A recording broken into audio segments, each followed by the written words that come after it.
from West Virginia Public Broadcasting. Support for the Legislature Today is provided by the following. AARP West Virginia, your ally for real possibilities in the Mountain State. Online at aarp.org/WV. West Virginia University. Online at wvu.edu. At the Legislature today, members of the House and Senate are being presented with their budget bills, which the Senate Finance Chair says look nothing alike. Still, he maintains the legislature could pass a budget by day 60. Members of the House begin considering amendments on the chamber floor to the Senate's medical marijuana bill. And the head of the state's two largest education organizations join us to discuss what Governor Justice calls his plan for sweeping education reform. Those stories and more coming up on the Legislature Today.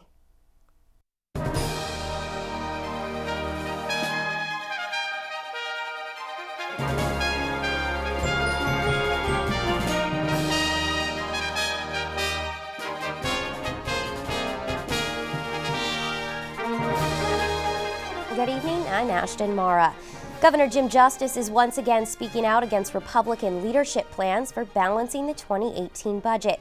Justice invited stakeholders from all across West Virginia to join him today for a roundtable discussion about the budget at the Capitol. Last week, negotiations between the governor's office and House leadership broke down over what Justice says was $45 million in necessary tax increases. Today, Justice says he and the legislature couldn't be any further away from a budget deal. I am telling you what's fixing to happen, and this is exactly what I would tell them. I would say, go get your sleeping bags, because this isn't going to get done. We're going to be here forevermore, because you've got a bunch of people that, honest to goodness, think that they would rather sit on a rock and let people die, they would, than they would to raise a tax, even though it may be the very ticket to take us somewhere. Justice's program is not raise taxes. Justice's program is real simple. It's recovery versus death. You know it. You're the brains. You're the brains. Members of a House committee have advanced yet another tax reform measure. This one is at odds with earlier proposals that were considered by members of the Senate. The upper chamber focused on increasing the consumer sales tax rate while reducing the personal income tax.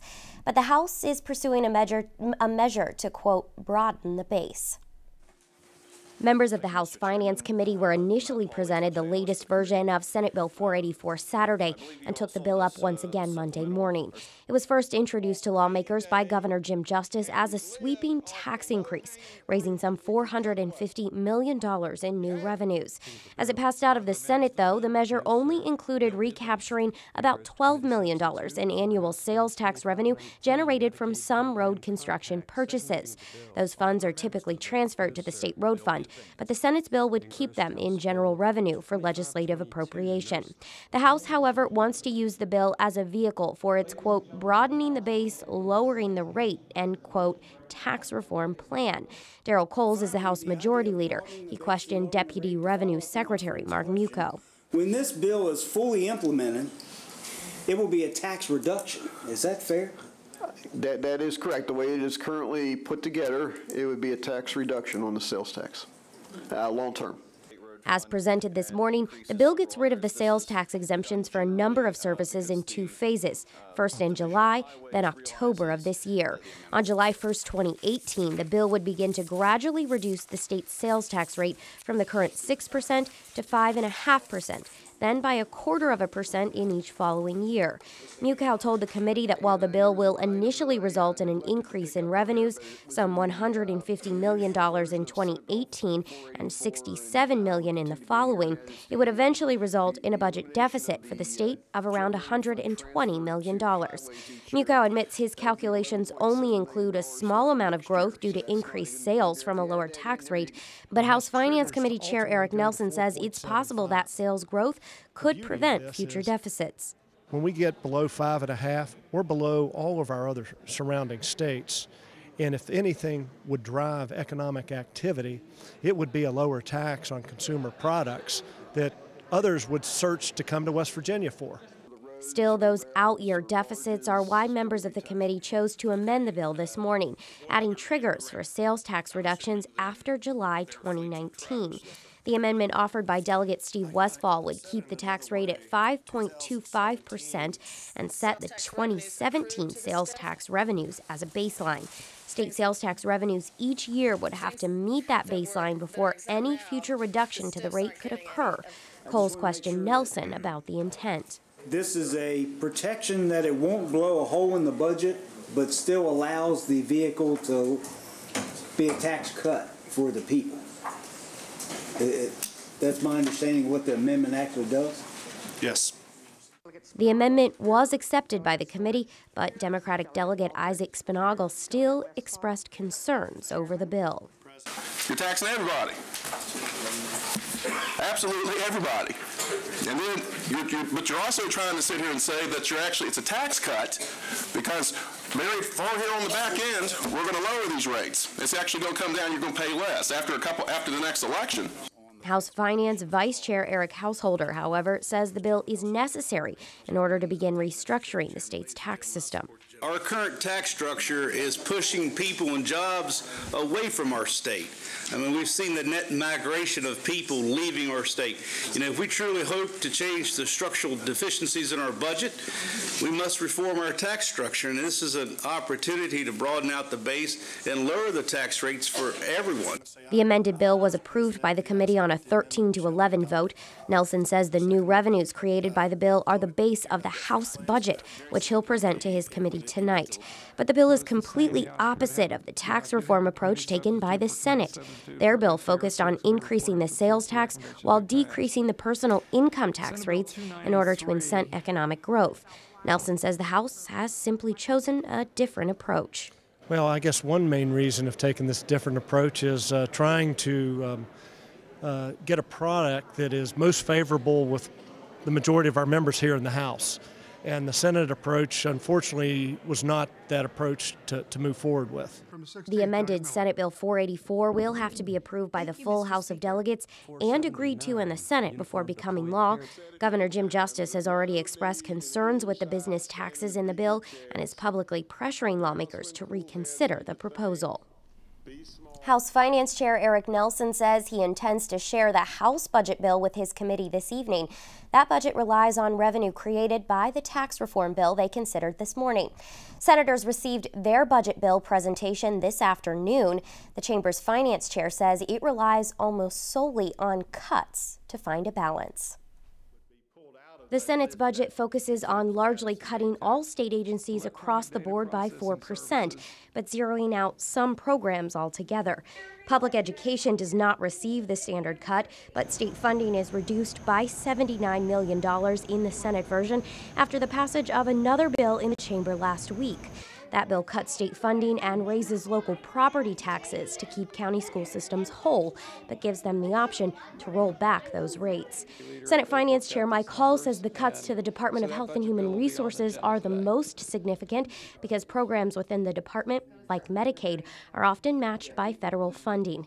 The DHHR, he says, will likely be reduced by more than $100 million in funding because of the loss of matching funds.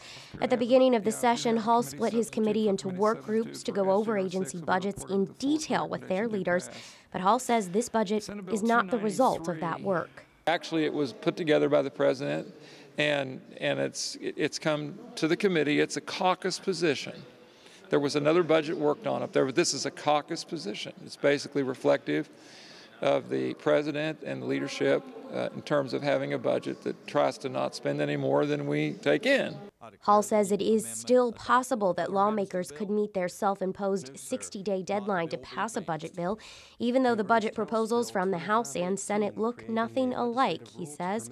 Passing a budget by Saturday would avoid the extended budget session that's typical for lawmakers who meet in a conference committee to negotiate a final spending plan. You don't have to go to conference. You usually do, but you don't have to.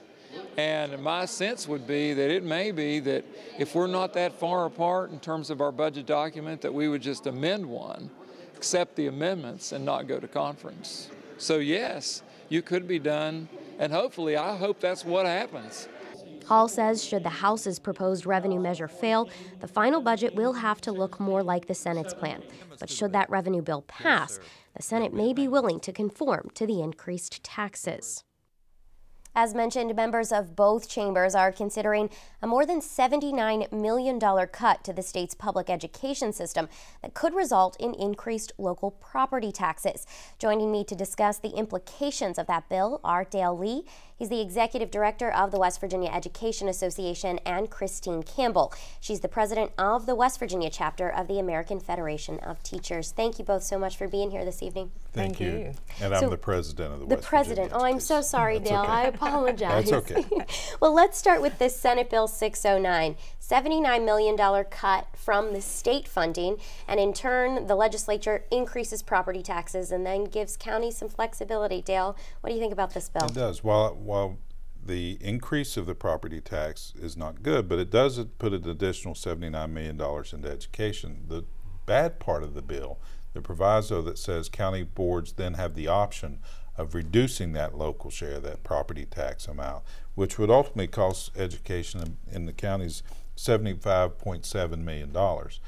We can't afford to have $75.7 million cut out of education budgets. It's going to put many, many more counties. There's already 13 on a watch list. It's going to increase that number exponentially when you take $75 million away. Yeah, that watch list of counties that might not be able to balance their budget at the end of the fiscal year. Now, there was some concern in the Senate initially that this bill might be unconstitutional because at first it forced counties to raise their local property taxes in order to recoup that funding. But now I think the ACLU at least is still saying we might have some issues still here. Dale, do you think this bill is potentially unconstitutional?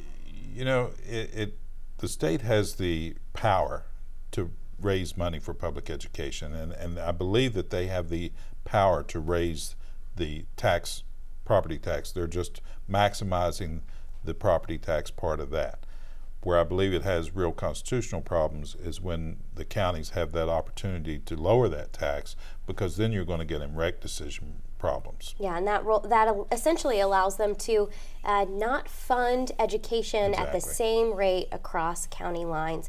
So the idea, though, this entire session has been this: we might reduce your spending, but we'll give you more flexibility along the way. Christine, do you think that's what's happening?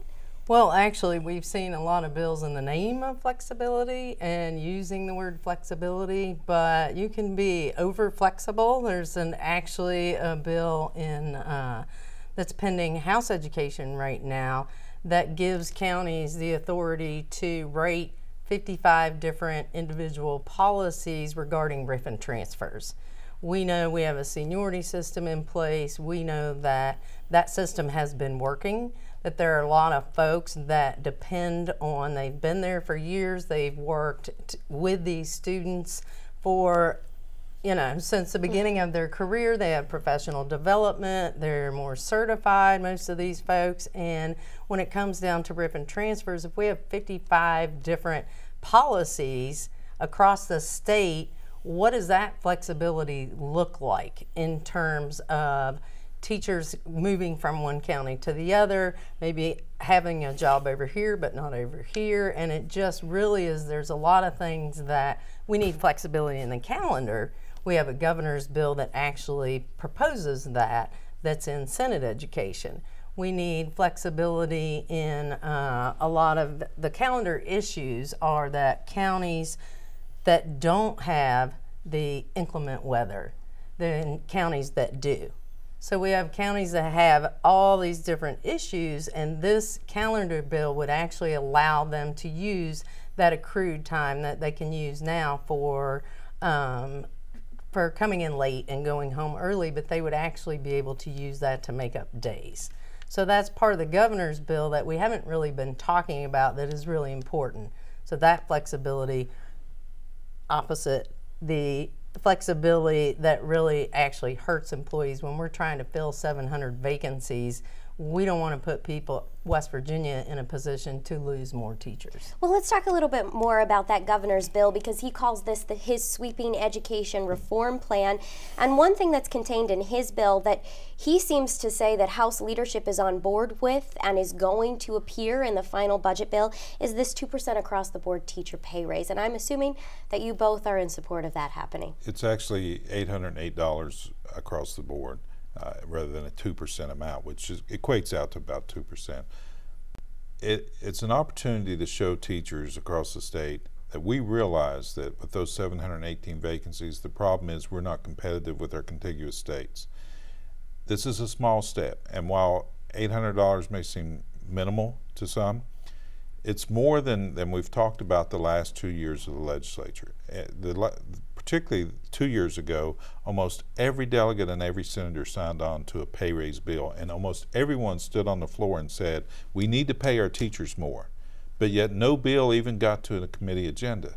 This is the opportunity to at least say, we realize there's a problem, we know we're hemorrhaging, we're not going to just put a Band-Aid on it, we're going to start the medical procedure to solve this hemorrhaging problem, and it is a first step. Christine, a step in the right direction. Absolutely a step in the right direction. We have, of course, and the governor has said all along the way, he wished he could do more and that we could expand those raises. But we're looking at $79 million in cuts, and the fact that that commitment to actually show educators in West Virginia, and that's with the entire governor's bill, with the pay raises, but also with the calendar piece. And there's another piece in there that actually would secure educators' instructional preparation time, their planning periods, because we've kind of allowed flexibility in the planning periods as well, and teachers are pulled away from that to do other things. And we know that the most important piece in a teacher's day is being prepared with high quality lessons and having the time to meet the needs of all the students. So Dale, the last piece, excuse me, not the last piece, the governor's bill is pretty long, but there is a piece in there to get rid of the Office of Education Performance Audits, which is part of the Department of Education. Does getting rid of that accountability piece concern you at all? The part that concerns me is we still have to have someone who's going to oversee county finances and county hiring procedures. The OEPA has become, in several years, is a more of a gotcha than a help. What it was originally designed to do. It was originally designed to go in and say, here are the things you're doing well, here are the things you can show need improvement on, and here's things that we can do to help you. It hasn't gotten that way. Now it's gotten better the last couple of years, we can say, but it's still, teachers and even students across the state fear when OEPA is coming in. While I'm not so keen on the accountability part, because there's still going to be accountability from the State Department, the major piece we have to make sure that we keep is the accountability over the county systems and financial systems and hiring systems. Dale Lee with the West Virginia Education Association and Christine Campbell with West Virginia AFT. Thank you both so much. Thank you. A bill to legalize medical marijuana was on second reading in the House today. Over the weekend, a handful of delegates from both sides of the aisle met with attorneys to discuss potential amendments to the Senate bill. Liz McCormick has more. After a procedural move last week that brought Senate Bill 386, or the Medical Cannabis Act, immediately to the floor, bypassing the committee process, House leadership acted quickly, delaying further consideration of the bill to allow it to be studied by members and staff. As approved in the Senate, the bill would create a 17-member commission in the West Virginia Department of Health and Human Resources. That commission would oversee the program, creating rules for doctors, patients, growers, and dispensers that would then be approved by the legislature. A doctor could prescribe marijuana for certain illnesses like post-traumatic stress disorder, chronic pain, or seizures. Patients with a prescription would also be able to grow up to 2 plants for personal use. The program would not begin until July 2018. A handful of delegates, including Judiciary Chair John Schott, met Sunday to discuss some changes they'd like to see to the legislation. From that meeting, 2 committee substitutes were drafted. One sponsored by Schott, the second a bipartisan committee substitute from a group of delegates that include Delegate Jordan Hill, a Republican from Nicholas County. There was a bipartisan group that were in favor of the motion the other day. We had all gotten together, came up with an amendment on this. Hill's version changes the title to the Patient Freedom Act. It calls for the commission to be independent but still under the DHHR and would implement a 6% sales and a 6% excise tax on marijuana. Chairman Schott's version only includes the 6% excise tax and keeps the original title, the Medical Cannabis Act. His bill puts the control of medical marijuana under the Department of Public Health, but would not allow the product to be smoked or eaten, only allowing an oil version of marijuana to be prescribed. The oil could be incorporated into a baked good, Schott says, but only if that baked good is made by the patient. I think both bills are better than the Senate bill in terms of more clarity, but there are real conceptual differences to how far we go in allowing medical marijuana and the conditions that doctors are allowed to give certificates so that they can go to a dispensary and obtain the product. Schott says Hill's version is still too broad, and lawmakers should consider his much more cautious version. He believes putting the Oversight Board and the Department of Public Health will allow for more medical research to justify the use of the drug. But Schott says for now, he'll only support his version of the bill. We modeled our bill after the most recent states, which were Pennsylvania, Ohio, Minnesota, and New York. This is basically a very cautious approach that each of them have taken after studying what's happened in other states. And I think we need to help some of these folks that don't get relief from other conventional ways. There are also a slew of other amendments to the bill offered by members in the House, some of which Delegate Hill says are just out to kill the bill, including one that requires marijuana to be approved by the Federal Drug Administration before it can be prescribed in the state. But Hill says the program is something West Virginians want. I think whichever amendment passes, I firmly believe the House and the constituents of every member in this House firmly want this legislation. I know mine do. I've heard from a lot of constituents, and I'm excited about the opportunity to pass this legislation, send it to the Senate, then to the governor, and people will now have the liberty to choose. Amendments to Senate Bill 386 were considered by the body during an afternoon floor session today. For the Legislature Today, I'm Liz McCormick in the House. The House Energy Committee is considering a bill that would change some leasing practices in the oil and gas industry. Senate Bill 576 would allow the natural gas industry to group some land parcels together for drilling with only a percentage of owners' approval. The industry says the bill is necessary to allow it to grow and create jobs for West Virginians. Those opposed often say the practice results in the taking of people's property rights. The bill was the subject of a public hearing in the House this morning. We are blessed with a wonderful resource beneath our feet, and it's these shale gases. And certainly, I think they are the opportunity for West Virginia and, quite frankly, Ohio and Pennsylvania going forward. I think this industry, in and of itself, can transform these areas that saw great prosperity in the 40s and 50s and 60s and a steady decline since then. These gas reserves are the way that we're going to work our way out of the morass that we're in right now. Make no mistake about that. The unknown missing and abandoning heirs is greed. They want to shortcut existing law.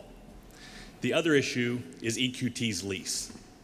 EQT's lease requires the lessor to go to Pennsylvania to fight their disputes with EQT or go to arbitration. Why would this legislature require the citizens of the state of West Virginia to go to Pennsylvania to fight a dispute with EQT? Under this bill, there are no protections, no due process protections, and you are forced to take the lease that 75% of the people have signed. Our state sits today at a position of opportunity with a legislature that we believe has the vision to propel West Virginia into a new era of economic growth. And I'm here today to support Senate Bill 576. The oil and natural gas industry is a vital component of that opportunity, and it's key for manufacturing growth here. Providing the feedstock for downstream chemical manufacturing and contributing to the state's ability to lessen energy costs. The shale revolution is an integral part of West Virginia's present and future and a rich part of our state's history. As a land and mineral owner in Harrison County, this is how I sum up 576. For sale to the highest campaign contributors, West Virginia private property rights. The West Virginia Senate leadership has offered citizens property rights to the natural gas industry. Legislative theft. Senate Bill 576 is the newest forced pooling bill. There are two parts to the bill, co-tenancy and joint development. Joint development is basically transferring my private property rights to the industry for larger profits. This will be mandated by law.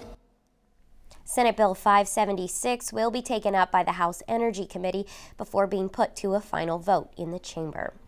A programming note for you: on Friday, the Legislature Today will be coming to you live from the Capitol Rotunda as lawmakers prepare for the final day of this legislative session. The special hour-long show will begin at 6 p.m. and feature interviews with legislative leaders. That's this Friday. This has been the Legislature Today. I'm Ashton Mara. Thanks for joining us.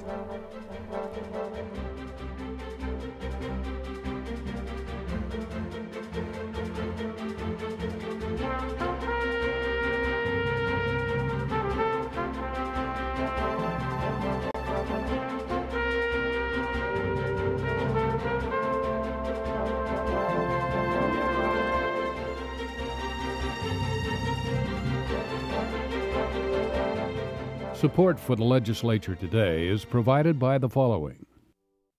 AARP West Virginia, your ally for real possibilities in the Mountain State. Online at aarp.org/WV.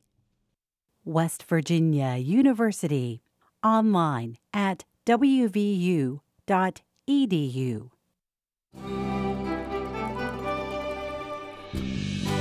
From West Virginia Public Broadcasting.